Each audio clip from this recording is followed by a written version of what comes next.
Number one challenge ko noon, puhunan. Dumadating sa business mo, pag nilalangaw, yung walang umu-order, walang bumibili. Nakikita mo yung mga produkto mo na naninigas na dun sa ref, kakainin nyo na lang sa bahay. Kasi walang customer. Paano kung laging ganito? Anong mangyayari dito sa business? Paano din yung mga pinapasweldo ko, yung mga existing employees ko noon? When we see a cake or pastries in a red box with the elephant logo, alam nating masarap yan. But despite its success and popularity today, it took several trials bago pumatok sa panlasa. Pero dahil sa perseverance at natural na sarap nito, unti-unti itong nakilala at naging signature cake ng Biñan, Laguna, ang pastries and cakes ni Chef RV Manabat.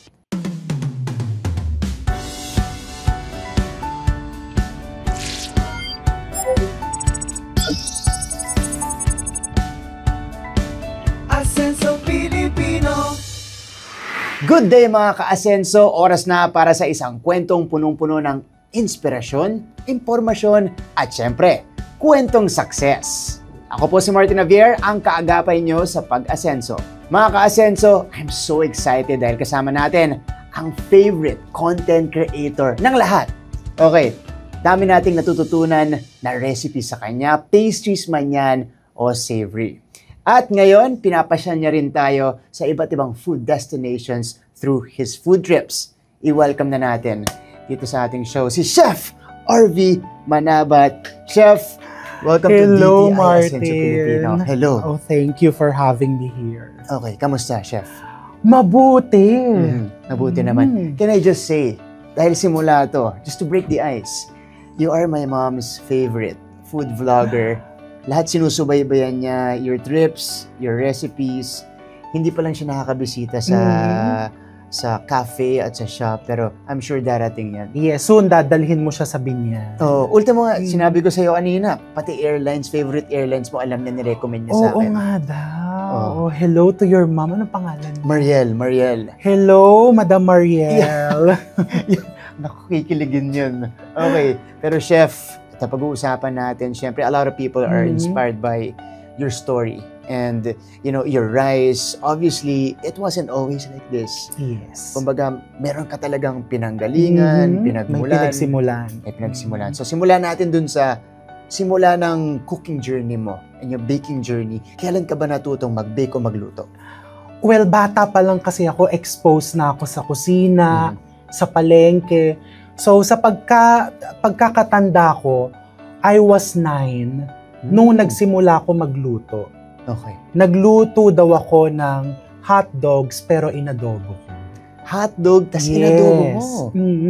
Tapos, kwento ng nanay ko, hindi ko na kasi masyadong tanda, hindi ko maabot yung kalan. So, gumamit ako nung bangko, tumapak ako doon para makapagluto ng hotdog na yun. So talagang ganun ka kadeterminado. Yes. At saka bata pa lang, 9 years old. At unang luto mo, medyo experimental ka na kagad. Adobo agad. Oo. Siguro factor din yung mahilig talaga akong kumain. So parang dahil gusto mong kumain, dapat marunong kang magluto. Luto yun, Chef. Pero baking, kailan ka nag-start? Baking, siguro 2 years after that.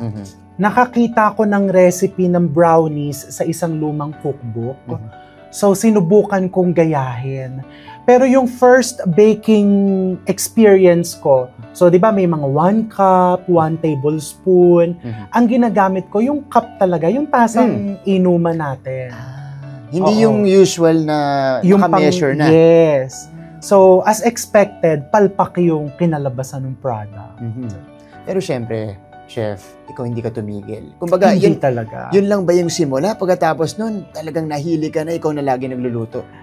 Hindi naman, yung nanay ko pa din. Kasi siya talaga yung expert cook in the family.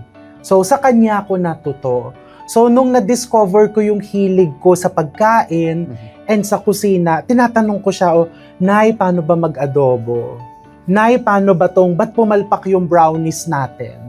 So, doon namin na-discover na ang baking, iba sa pagluluto. Kailangan mo talagang exact, kailangan mong sundin yung science, yung recipe. So, it's really a process.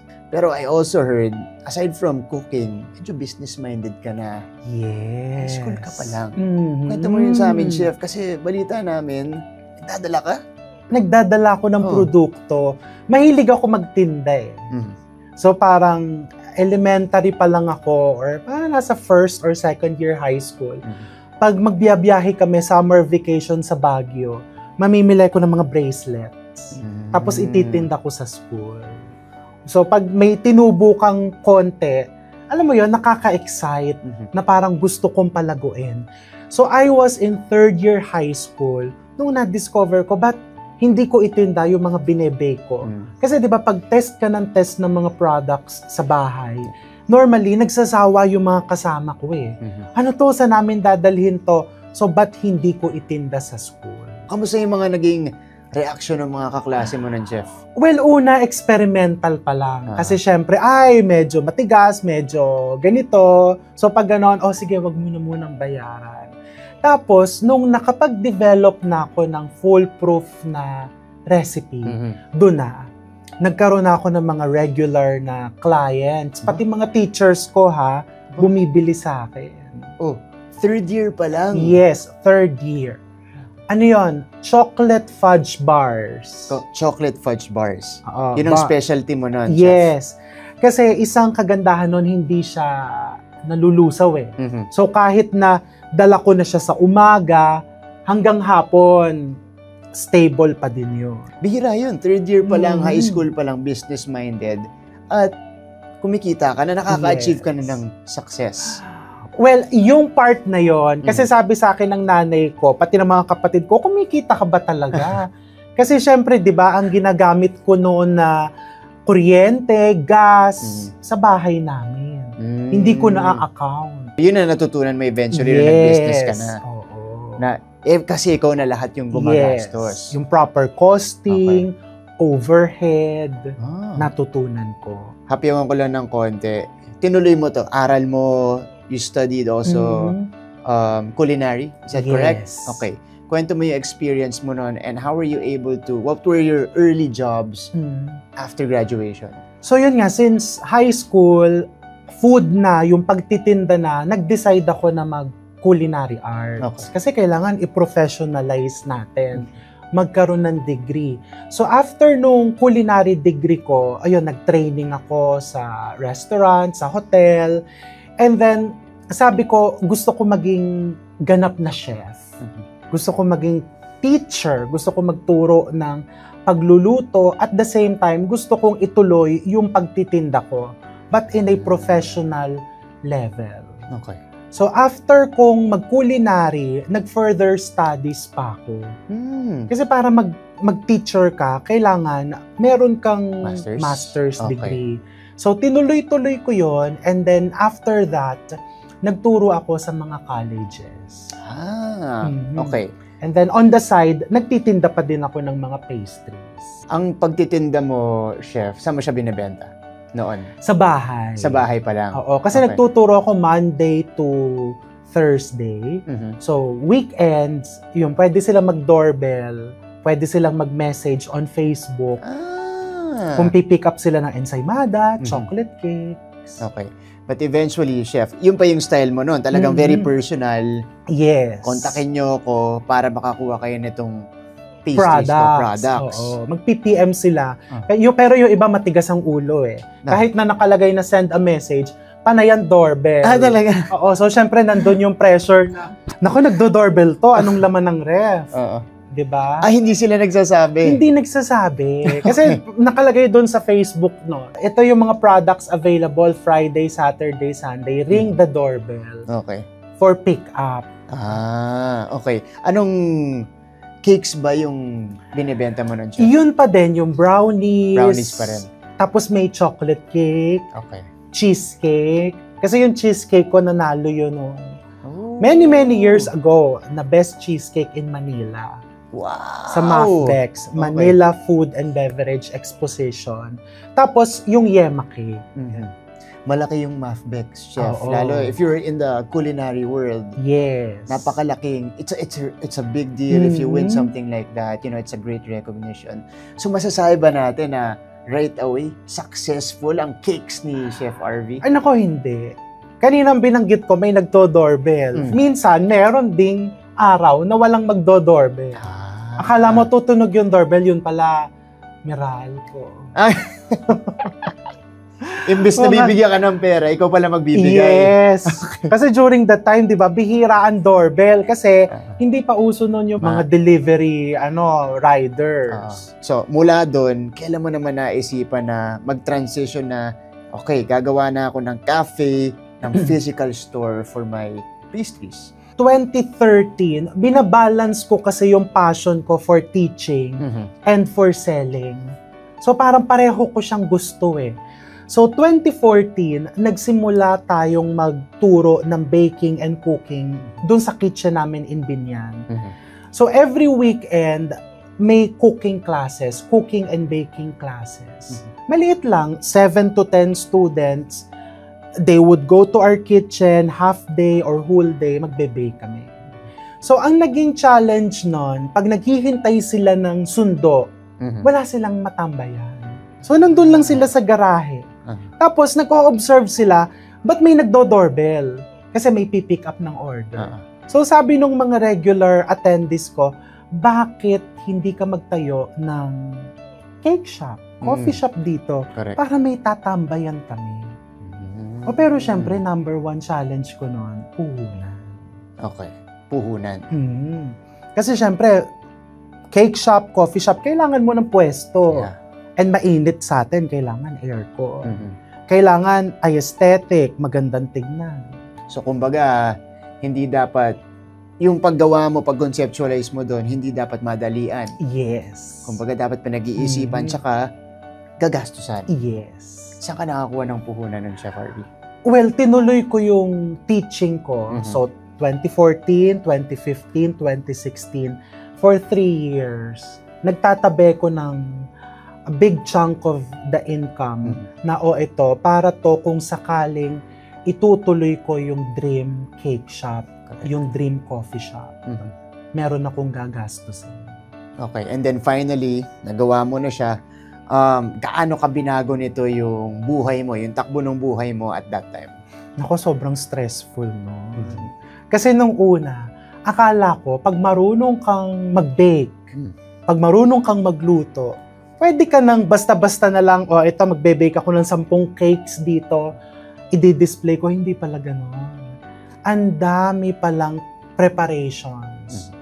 Nandyan yung, you need to secure your permits, you need to have a stable team, and pag naglagay ka ng pwesto, kailangan yung dedication. Yeah. Kasi hindi pwedeng, pagpagod na ako, isasara ko yan. Pagpagod na ako, pwede bang na lang, Tuesday to Saturday na lang, Sunday, Monday, sarado kami. Correct. Hindi pala pwedeng gano'n. Tuloy-tuloy kasi dapat. Yes. Okay, pero narinig ko rin, Chef, na isa sa mga talagang pinakamalaking challenges mo, lalong-lalo na nung nagsisimula ka, is of course the personnel. Yes. Okay, talk about that and, what were your experiences with people? Kasi ang working in the kitchen, cooking and baking, yan more than the skills, you have to have the passion. Yeah. So, doon ko na-discover na yung pagmamahal ko pala sa paggawa ng cake, hindi mo siya basta-basta maiisalin sa kahit nag-graduate pa to ng culinary, kahit pag-graduate to ng HRM. It's a long process. So, nung una, medyo parang ako na lahat ang gagawa niyan. Imagine, first 6 months ng operations namin dun sa cafe, hindi ako masyadong nakakalabas kasi nandun lang ako sa loob ng kitchen. Ako lahat ang gumagawa. Kasi, pag nakikita kong medyo OC kasi ko pag nakikita kong yung position ng tsokolate wala sa 3 o'clock, wala sa ganito, nasa-stress ako. Okay. Oo, parang, ba't ganyan? Ba't ganito? And then, natutunan ko na with patience, tiyaga lang, makaka-develop din ng passion yung tao mo sa paggawa niyang produkto niya. Okay. Oo. It's trust Kailangan bigay mo din yung tiwala mo. Interesting yun, Chef, kasi maraming business owners na, especially at the start, hindi masyadong patient pagdating sa ganyan.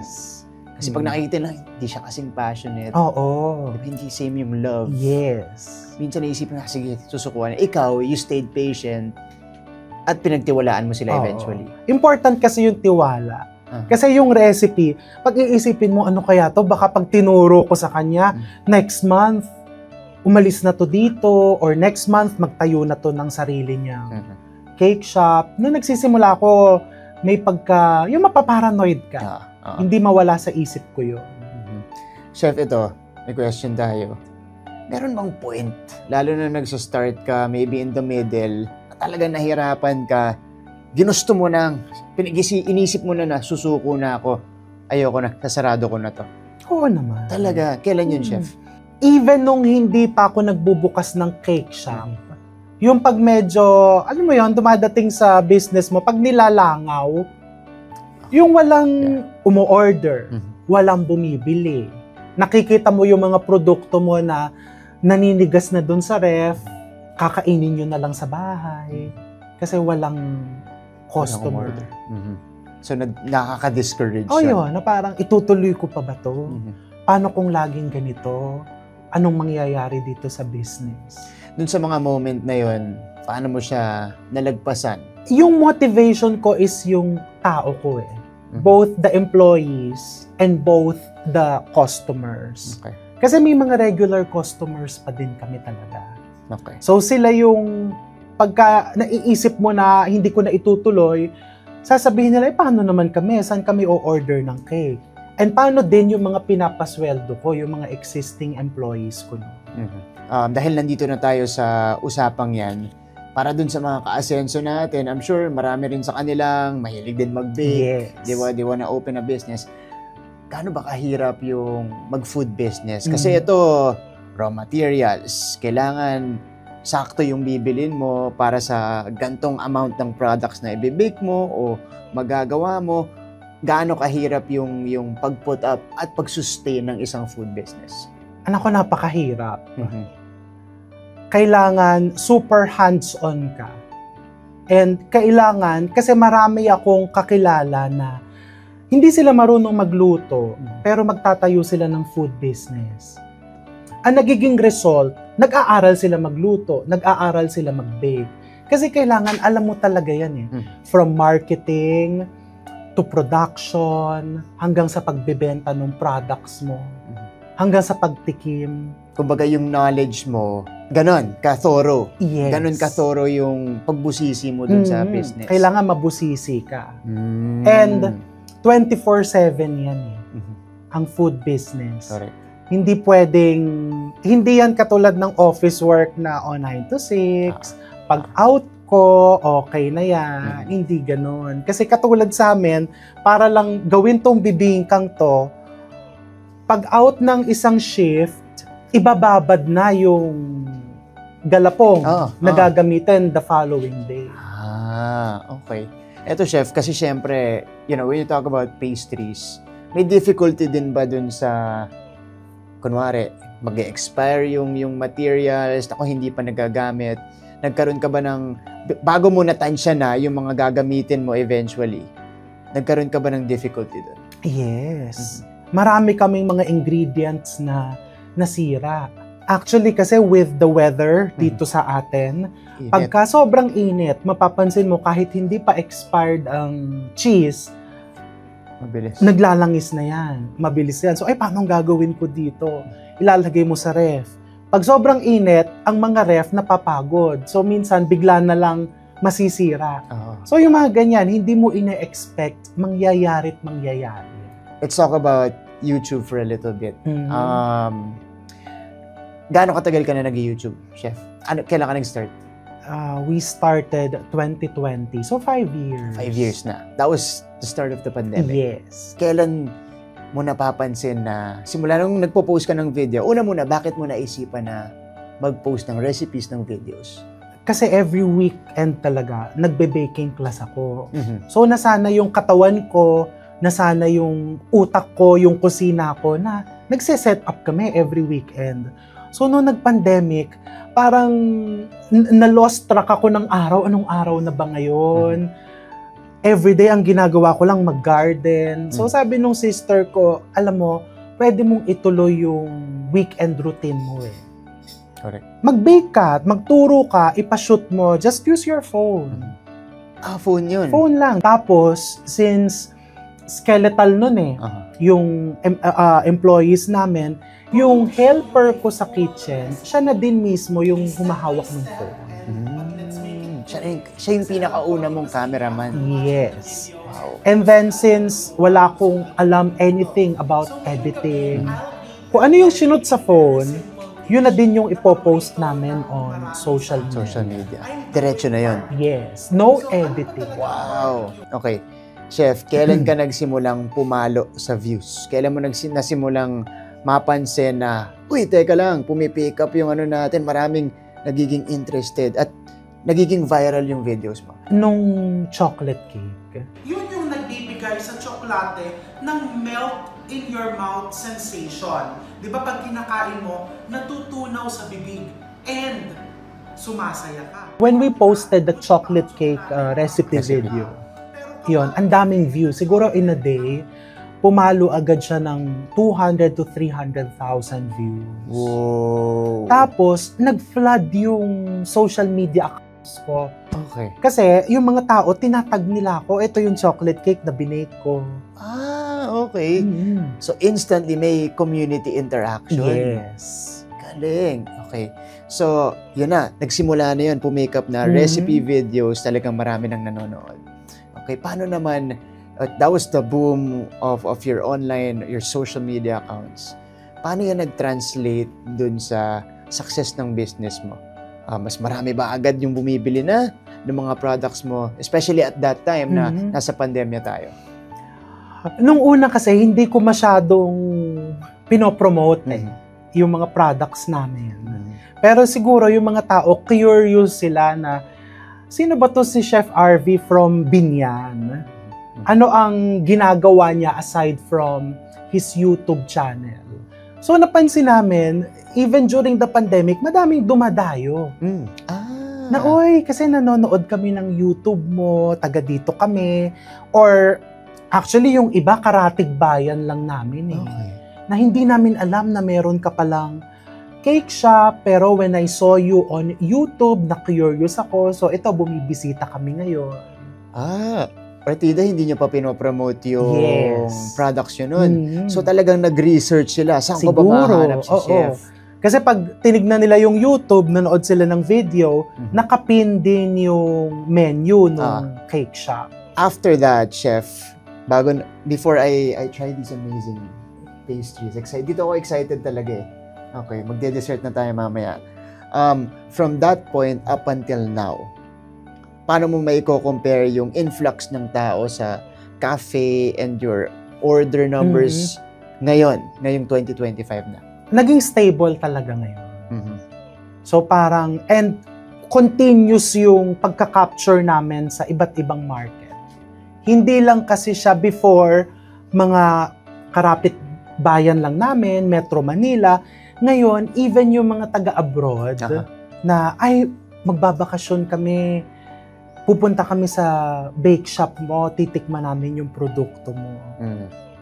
Ganun na yung linyahan, ano? Pag pupunta ka ng Laguna, pabalik tayo, daan tayo kay Chef RV. Okay. Parang naging, na kami, naging tourist spot. Tourist spot na.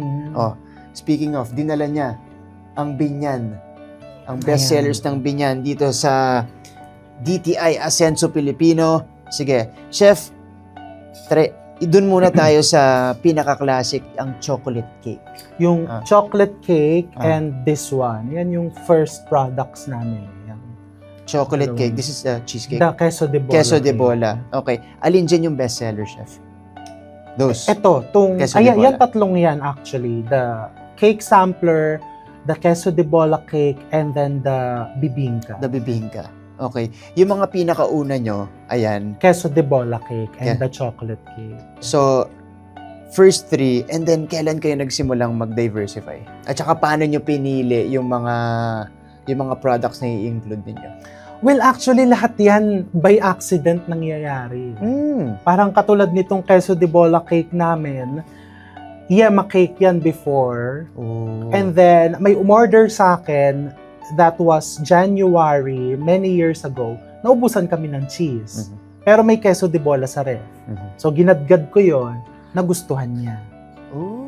Yun. Ganun lang. Ganon. So, naging classic cake na namin yan. Natabunan tuloy yung yema cake. Yung queso de bola cake. Oh, tapos naging queso de bola cake na.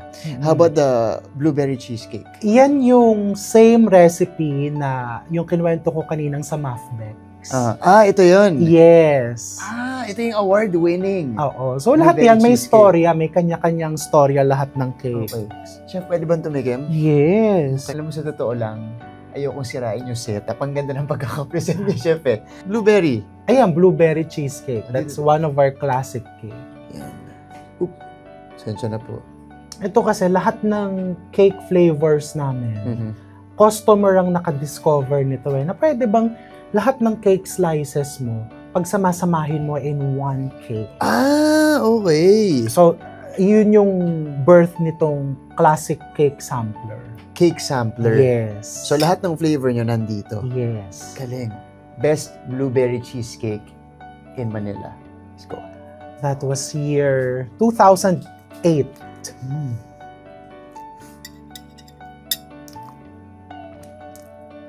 Hindi ako makasalita. Ang sarap. Chef, this is so good. Oh, thank Grabe. you. No wonder. At alam mo, blueberry cheesecake, ang hirap. Because halos lahat siguro ng bake shop may blueberry Cheesecake. So that makes it extra difficult to win an award kasi ang dami mong kakompetensya. Yes. Grabe. Okay. Chef, that was so good. Thank you so much for that. Kailan yung nilagay ang bibingka, Chef? 2019. 2019. Okay. Blueberry cheesecake. Ito, Chef. That's the ube cheesecake. Ube cheesecake. Mhm. Wow. Okay. Anong kwento nito, Chef? Sa love ko for ube, Okay. nilagay ko siya sa cheesecake. Ito, Chef. That's the Oreo cheesecake, a classic. Wow. And Chef. then, this one is a chocolate blackout cake. Chocolate blackout. It's Okay. chocolate cake with a layer of cheesecake. Para kung What? mahilig ka sa chocolate cake, mahilig ka sa cheesecake, you can have both in one cake. Interesting. This is my first time trying out something like this.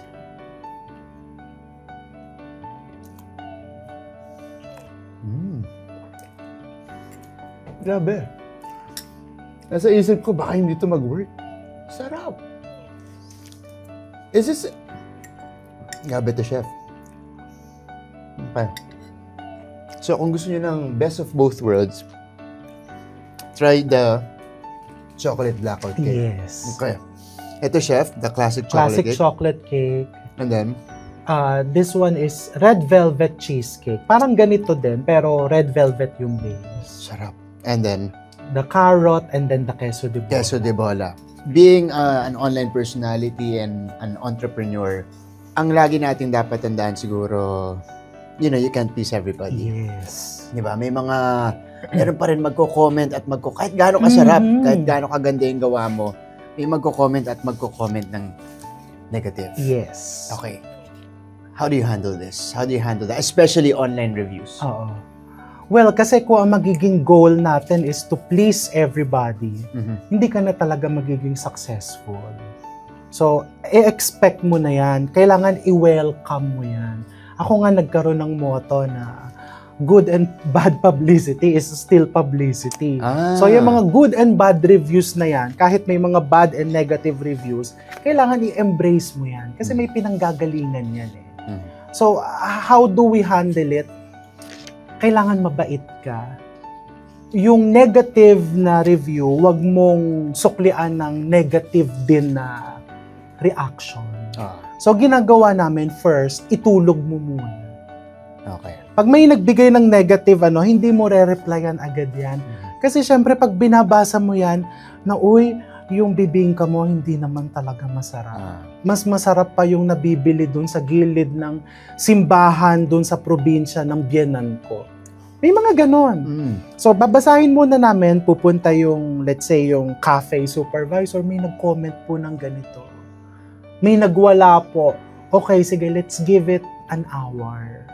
Pababain yung emosyon. Yes. And then, pag tinawagan mo, minsan talaga, alam mo yung parang lahat ng galit sa mundo, nandun na sa customer na yun. Meron din. Yes, may ganun. Oh, not just online. Not just online. Meron ding tatawag, meron ding dun mismo sa store, magwawala. Talaga. Mhm. Okay. So ito, chef, ano yung pinakamalala, the most ridiculous review experience you've ever had so far? So far, siguro yung recently na lang. Kasi sa dami, hindi ang hirap. Yung naubusan ng bibingka. Naubusan. Okay. So, nagpunta siya, tapos naubusan siya ng bibingka. And then, galit na galit siya. Even yung mga staff namin dun sa cafe is, alam mo yun, naging personal yung, yung atake niya. yung atake niya. Okay. And yung mga staff naman kasi namin, our team members, we train them na no matter anong galit ng customer, kailangan ilagay mo yung sarili mo sa sitwasyon niya. Eh, naubusan siya eh. Yeah. So, it only means, it's also a positive, na ibig sabihin yan, gustong-gusto talaga niya yung produkto natin. Pero, nalulungkot siya, na-frustrate siya kasi wala siyang mabili. Yeah. So, hindi mo pwedeng suklian yon ng negativity. I admire that, chef, kasi hindi lahat ng tao ganyan. Mm. Kumbaga, hindi lahat nasispin nila into a positive thing. And that's a very admirable mindset right there. And chef, curious lang ako, pag meron bang bad reviews, okay, itinutulog ninyo, you let your emotions, You relax. lie down, relax yes. for a little bit. Tapos, tinitake nyo ba constructively yung mga comments na yon? Do you use them to improve the pastries or the taste? And does it also apply with comments? Kasi iba-iba yung mga comments natin na may iba na straight up na constructive naman ang pagkakasabi. Pero Yes. meron iba talaga na kumbaga walang paki sa mararamdaman mo. Yes. Ganyan. Sige, chef. Do you take it constructively? How do you handle that? Kailangan constructive talaga. So, pag may nagsabi na, katulad no, naubusan ng bibingka, so, kung nanonood man si customer, talagang ginawa namin ng paraan yon. Mula nun, may naka-back up kaming galapong. Kasi just in case na frustrate ka, o pwede po ba kayo maghintay ng 45 minutes to an hour, magsasalang kami. Ganon. Pag may nagsabi namang hindi masarap, bakit hindi ka nasarapan? Saan kami nagkulang? So, hihimayin namin yan. Kasi minsan din, yung mga nagre-reklamo po, may pinanggagalingan talaga sila eh. Correct. And minsan din, pag hinimay mo yung kanilang criticism, may matututunan ka. Parang may nagsabi, oy, yung cheese medyo matigas. So, pwedeng it could be a bad batch of that cheese. Yeah. Kasi minsan, pag may nagreklamo, ay, gusto lang yan, libre. Ganon yung mindset natin minsan. Yeah. Kailangan tanggalin natin yon. Pag may nagreklamo, pag may nag-iwan ng negative feedback, i-review mo yung produkto mo. Kasi maybe that situation is giving us the opportunity to learn more. Or to, alam mo yon, to quality check. And I think it's twice as hard for food entrepreneurs. Yes. Kasi chef, pwede mo namang sabihin na, subjective naman kasi ang taste. Maaring masarap dito sa taong to, maaring hindi masarap sa taong to. So you can easily dismiss it as like that. Yes. Diba? Parang ganun. Pero kayo talaga, kada comment or at least yung valid para sa inyo, nire-review nyo yung mga products. Kailangan talaga yun. Okay. Kasi hindi ka pwedeng makampante. Okay, ito naman, punta tayo sa good side. Mhm. Paano naman kapag ka nakakarinig kayo na, sarap ng cake talaga ni Chef RV, walang kupas, anong nararamdaman niya doon? Siyempre, nakakataba ng puso, but at the same time, nandun yung challenge na hindi mo talaga pwedeng ibaba yung quality.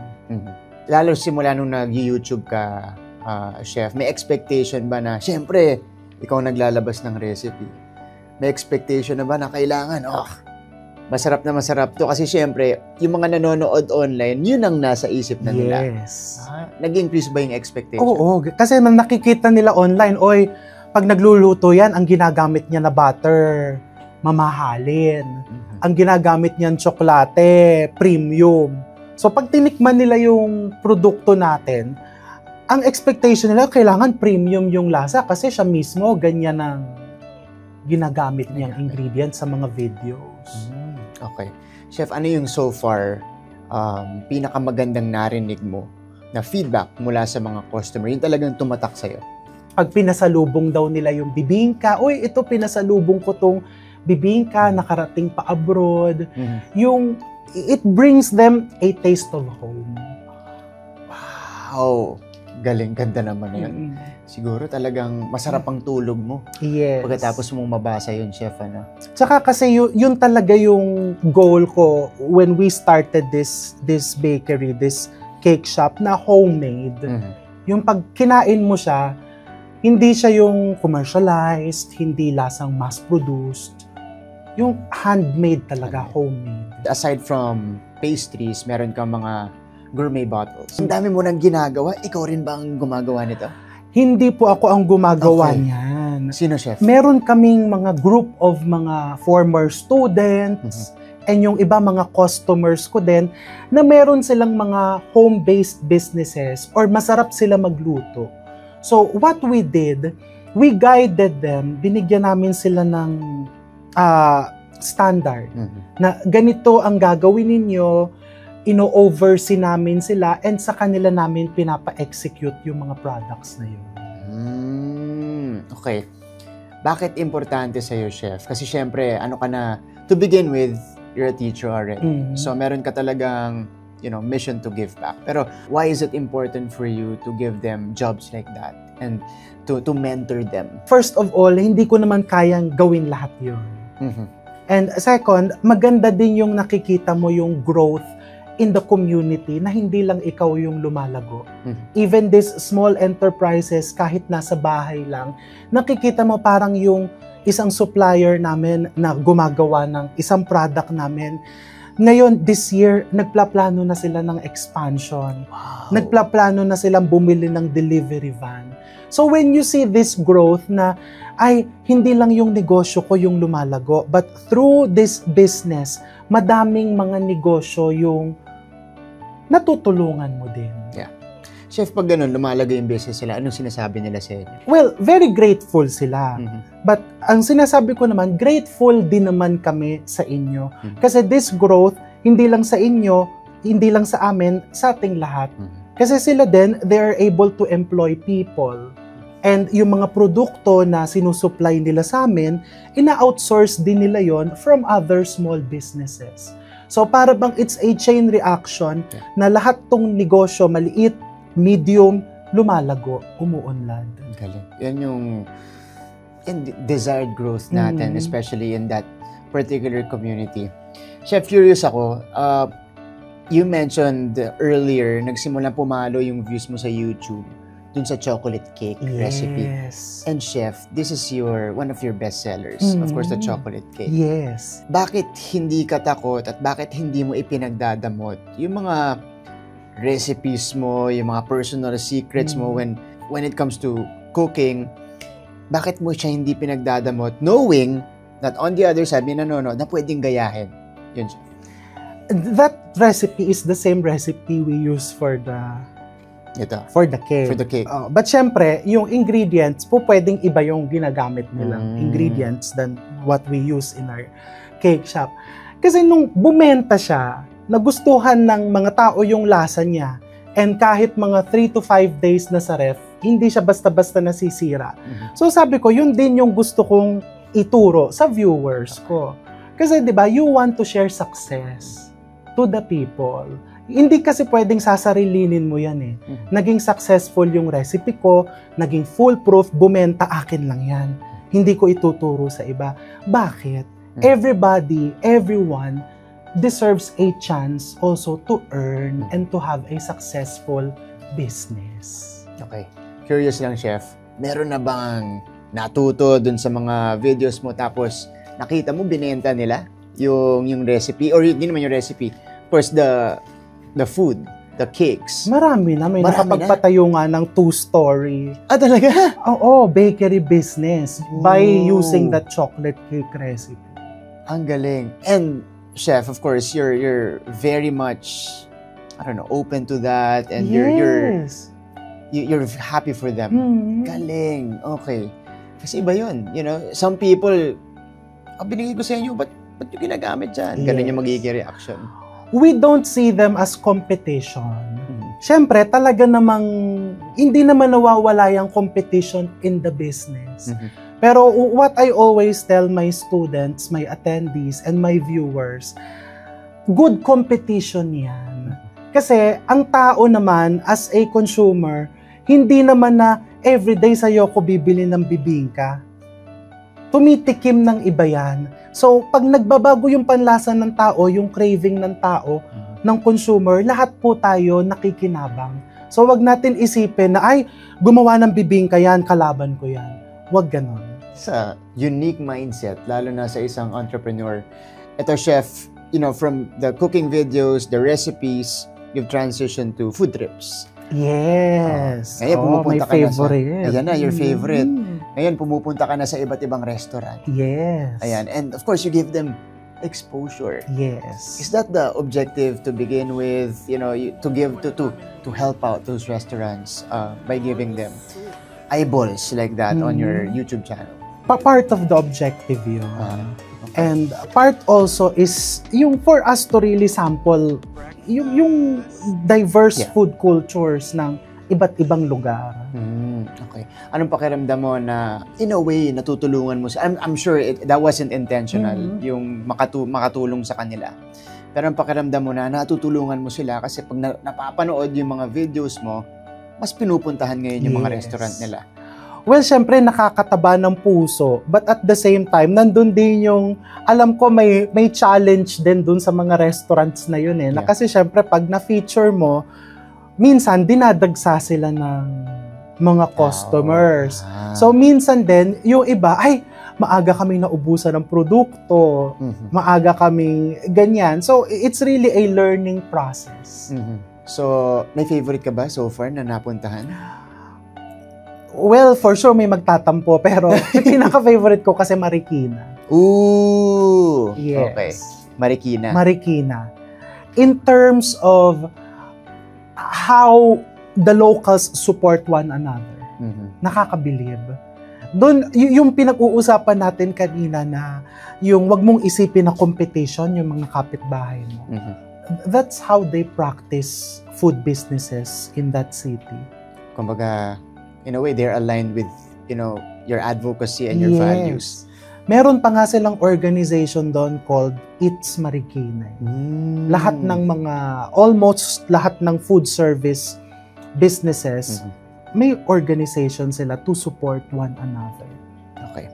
Chef, dahil nandito na tayo sa usapang yan, any tips for young entrepreneurs, lalong-lalo na yung nasa food business, yung mga gustong magsimula ng kanilang negosyo dyan? Well, ituloy nyo lang or simulan nyo. Kasi madaming plano eh. 'Di ba? Yung planning stage, actually that's the most difficult. To make it easy, simulan mo yung pinaplano mo. And expect a lot of hard work. Ito palagi kong sinasabi talaga, ang breakfast ko, challenges. Pero kailangan, you make sure i-condition mo yung katawan mo, yung isip mo, yung puso mo, na ang midnight snack mo, success. Oh, diba? Ganun lang yon. Just be prepared na mahirapan. Walang madali sa buhay. Beautiful advice from Chef RV. Chef, please invite all of our viewers here, mga ka-asenso natin, na puntahan si Chef RV. I'm sure they already follow you, but you can mention your socials again and where can they visit your cafe and shop? Yes, so to get updates sa mga produkto namin and sa latest content, please follow me on Facebook, YouTube and Instagram and TikTok. Lahat po yan, Chef RV Manabat. And pwede din kayong bumisita sa aming tindahan in Binyan, Laguna. Ayan po. Okay. Maraming salamat, Chef RV! Oh, thank you so much. Chef, thank Thank you so much you. for joining us here and thank you for sharing us your inspiring story. Ang daming natutunan ngayong araw na to dito kay Chef RV. So mga ka-asenso, ang pagtatayo ng negosyo ay parang pagbe-bake o pagluluto. Kailangan ng tamang timpla sa lahat ng bagay. Patience, hard work, and enthusiasm dahil kapag minadali o kapag pinabayaan, posibleng hindi maganda ang kalabasan. And always remember, hindi man agad perfect sa unang subok, pero kapag pinagsama ang passion at diskarte, I'm sure success yan. Kaya wag po kayong mapagod sumubok. Ako po si Martin Javier at ito ang DTI Asenso Pilipino, ang kaagapay sa pag-asenso ng bawat pamilyang Pilipino.